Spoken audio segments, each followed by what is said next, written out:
everyone, welcome to KK Sisters Truth. This is our truth. I'm Kionie. And I'm Cad. And today we want to talk about the effects of peer pressure.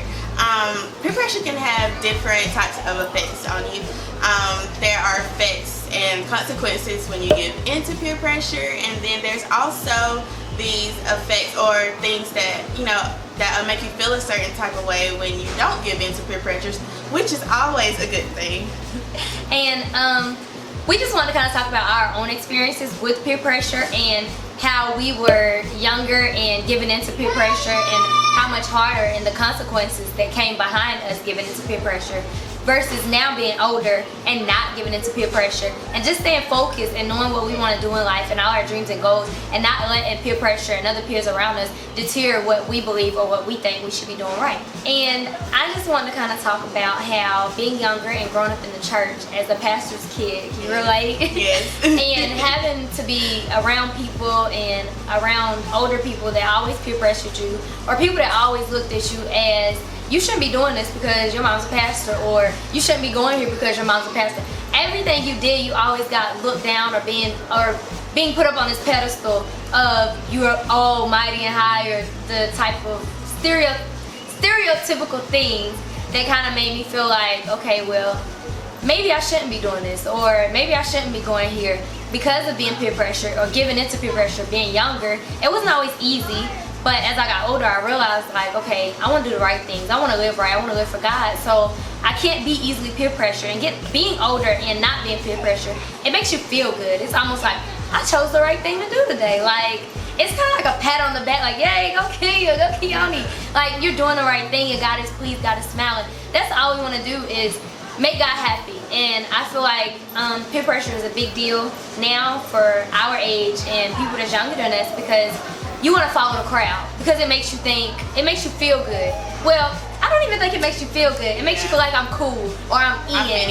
Yes, it makes you fit in. And fitting in is not what's up. It's not what's in. Be you. That'll be different. Don't be easily peer pressured. Be yourself and make yourself happy instead of trying to fit in and make other people pleased or happy with you. So I want to just kind of elaborate on my story as well. We've all at some point given into some sort of peer pressure, and like my sister was saying, it doesn't always make you feel well. You just feel like, okay, I just kind of want to do it too, like to see what the hype is about, and then afterwards you just kind of feel horrible because you know that you know better. And so that's one aspect of it. Another aspect is what happens when you don't give in to peer pressure. No one ever really talks about that loneliness that you may feel because of the fact that you're not doing the same thing that others are doing, so you kind of feel lonely at some point. And that's what happened to me, especially during my college experience. I was alone a lot of the time, and so it just kind of made me like go into this very deep depression because I didn't have anyone. I didn't want to party. I didn't want to drink, and that's what a lot of people were doing around me. And people don't understand that. Like, they don't understand. And so when you don't fit in or you don't do those things, what is there left to do? Like, nobody wants to hang out with you. Yes. You don't want to turn up, and I ain't want to turn up. I'm a chill at home, watch a movie type of girl. Yes. And nobody was. Yes, I love to eat. And nobody was wanting to do that. So I did. I felt lonely. I felt like I didn't have friends. I didn't have anyone. So I really went into this deep depression, and it just kind of made me like, okay, God, like, I'm doing the right things for you, so why do I feel this way? And in that moment, I just really started like really just doubting my relationship with God and everything, because I just it definitely comes in.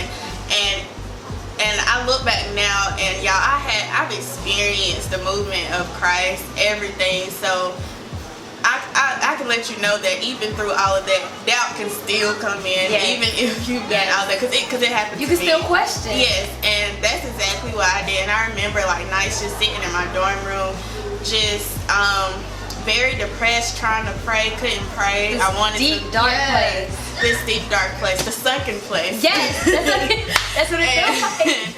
I couldn't pray. I couldn't read my Bible. I wanted to. You couldn't stay focused. Yes, you can't stay focused, and I would get angry because I'm like, okay, God, like you know what I'm going through, but why aren't you? Where are you, God? Why am I being punished for doing the right thing? That's exactly how I felt, and it was just amazing because it was one night. I don't even remember like the exact night, but I was in my dorm room and I was kind of like, okay, God, like this is the last straw type of feeling because I'm like, okay, I've been coming to you. Something. Yeah, show me something. And I remember flipping to Isaiah 43. It's a lot that I highlighted in my Bible because it was just like the whole chapter was good. Like 43 and 44 and 45 as well. But through those scriptures, I'll just kind of try to sum it all up. But definitely go check those chapters out. Yes. He was just telling me like, you know, I've been with you this whole time. I've loved you. You've been precious in my sight. There's no God before me. There will be none after me. Yes. And just like everything I have been praying, all of the doubt I have been feeling in my heart. Well, I didn't say feeling in my heart because I knew the whole time Jesus was real, God is real. But like in my mind, the mind tricks had me feeling like, okay, well, maybe not because you did the right thing and now you feel it this way. So just reading those scriptures, like all of that stuff stood out to me, and then I was just like, yes, and I was so thankful and grateful to God because even in those deep dark moments, through whether it's peer pressure or other things in your life that like causes you to doubt, like God is with you the whole time. And even during that, I wondered and I questioned like, God, why am I going through this? Like I'm doing the right thing. Why did you have me to go through it? And I just felt like God was telling me I had to go through it so that I'll be able to help someone, that I can tell my story and let them know that I've been there. So yes, like I've been on the side when you're doing the right thing for Christ, but it kind of makes you feel lonely. You start to feel lonely or like, you know, when will this ever be over? Yeah. Like, so where's the light at the end of the tunnel? Look. So there's definitely different aspects to peer pressure. When you don't give in, you can feel lonely, and when you do give in, you have those consequences that come with it. Like, okay, that was fun for a minute, you know, but now I'm having to deal with the bad effects of it. And a lot of times, I know with doubting God and not believing because of not seeing what God is doing for you, I feel like it's kind of like it gets you down, and it's kind of like, where's God? And you say there's this God, but I don't see him. He's not doing this for me. I'm going through all of this and God's not here.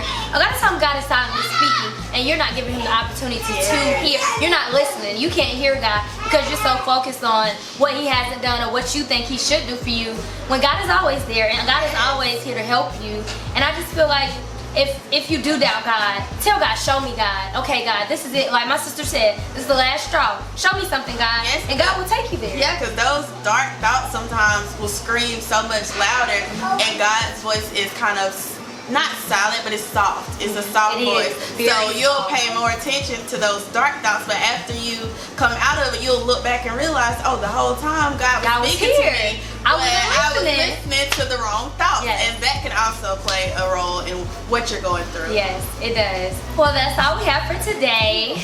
I'm going to leave you with Romans 10 and 9, that if you confess with your mouth and believe with your heart that Jesus Christ died on the cross for you, then you shall be saved. It's that simple. That simple. Thank you for tuning in and watching our channel, KK Sisters Truth. This is our truth. Make sure you like, share, and subscribe to our channel. Definitely. Thank you.